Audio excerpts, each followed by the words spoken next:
హల్లెలూయా! దేవునికి స్తోత్రం. సృష్టికర్త అయిన యేసుప్రభు వారు పరిశుద్ధ గ్రంథం నుండి ఈరోజు మన కొరకు ఇస్తున్న వాగ్దానం మార్కు సువార్త 9వ అధ్యాయం 24వ వచనం. వెంటనే ఆ చిన్నవాని తండ్రి, నమ్ముచున్నాను, నాకు అపనమ్మకం ఉండకుండా సహాయం చేయమని బిగ్గరగా చెప్పెను. సో ఇక్కడ ఈరోజు వాగ్దానం కనుక చూసుకున్నట్లయితే ఏంటి, ఇక్కడ యేసుప్రభు వారి వద్దకు ఒక తండ్రి తన కుమారుడిని తీసుకొని వస్తాడనమాట. అంటే తన కుమారుడికి దయ్యం పట్టి ఉంటుంది, సో రకరకాలుగా ఇబ్బంది పెడుతుంది అని ఫస్ట్ ఇక్కడ శిష్యుల వద్దకు తీసుకొస్తే వారు స్వస్థపరచలేరు. అప్పుడు యేసుప్రభు వారి వద్దకు అతను తీసుకొని వస్తాడు. సో యేసుప్రభు వారు స్వస్థపరిచే క్రమంలో అంటాడనమాట ఏంటంటే, నమ్ముట నీ వలనైతే నమ్మువానికి సమస్తము సాధ్యం అన్నప్పుడు ఆ చిన్నవాని తండ్రి ఇక్కడ ఏమని రెస్పాండ్ అవుతున్నాడు, తండ్రి నేను నమ్ముచున్నాను, అపనమ్మకం ఉండకుండా సహాయం చేయము అని. సో ఇక్కడ ఏంటి, మనలో ప్రతి ఒక్కరికి యేసుప్రభు వారు అంటే విశ్వాసం ఉంటుంది. సో ఆయన సృష్టికర్త అని నమ్ముతున్నాము, ఆయన మన రక్షకుడు అని మన పూర్ణ హృదయంతో మనం అంగీకరిస్తున్నాము. అయినప్పటికీ కూడా ఏంటంటే ఒక్కొక్కసారి కొన్ని అనుమానాలు అనేది మనకు ఉంటాయి.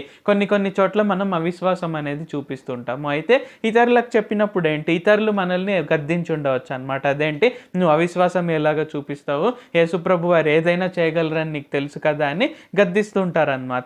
అయితే అఫ్కోర్స్ ఇక్కడ ఏంటి, యేసుప్రభు వారు ఖచ్చితంగా మన నుండి సంపూర్ణ విశ్వాసం అనేది కోరుకుంటున్నారు. అయితే మనం ఈ మానవ శరీరంలో, సో మనం ఈ ఫ్లెష్లో ఉన్నాం కాబట్టి ఇక్కడ ఏంటంటే మనకు ఒక్కొక్కసారి కొన్ని అనుమానాలు కలుగుతుంటాయి. సో మనకు ఇక్కడ ఏంటి, శిష్యుల్లో కూడా చూసినప్పుడు తోమాకు కూడా కొన్ని అనుమానాలు కలిగి ఉన్నాయన్నమాట. అంత మాత్రాన యేసుప్రభు వారు తోమాని త్రోసివేయలేదు, అలాగని తోమాని అదే డౌట్లో ఆయన ఉంచలేదు. సో ప్రతి ఒక్క దశలో కూడా ఆ అనుమానాలన్నిటి నుండి ఆయన విశ్వాసంగా మార్చారు. సో ఆ విధంగా ఇక్కడ ఏంటి, మనలో కూడా ఎటువంటి అనుమానాలు ఏవైనా ఉంటే మనం వెంటనే ప్రార్థన చేయాలి. దేవా, నాలో ఉండే ఈ అవిశ్వాసాన్ని తీసివేయండి, ఈ అనుమానాలని, ఈ డౌట్లను తీసివేసి దాన్ని విశ్వాసంగా మార్చండి, అపనమ్మకం ఉండకుండా సహాయం చేయండి అని మనము యేసుప్రభు వారి సహాయం కోరుకున్నట్లయితే ఏంటంటే ఆయన శక్తితో మనల్ని నింపి ఖచ్చితంగా ఆయన మనకు సంపూర్ణ విశ్వాసం అనేది దయచేస్తారు. కాబట్టి ఒకవేళ మీకు తెలిసిన వారు ఎవరైనా ఏదైనా కొన్ని చోట్ల డౌట్స్ అడిగినప్పుడు,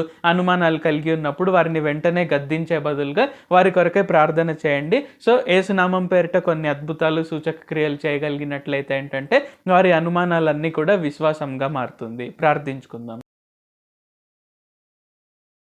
ప్రభువా, దేవా, సర్వాధికారి, మాకు ఇంకొకసారి ప్రార్థించుకునేందుకు అవకాశం ఇచ్చినందుకు వందనాలు తండ్రి. మీరు మా కొరకై చేసిన ప్రతి ఒక్క మేలుని బట్టి మీకు వందనాలు, స్తుతులు, స్తోత్రాలు తండ్రి. ఈరోజు వాగ్దానంని బట్టి వందనాలు తండ్రి.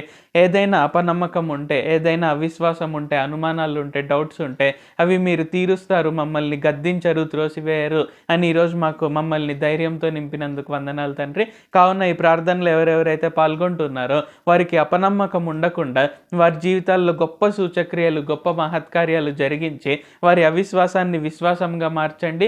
ఇంకా తర్వాత జీవితంలో వారికి ఎటువంటి అనుమానాలు కలిగి ఉండకుండా, ఎటువంటి ఏ దశలో కూడా అవిశ్వాసం అనేది లేకుండా సంపూర్ణ విశ్వాసంతో వారిని నింపండి.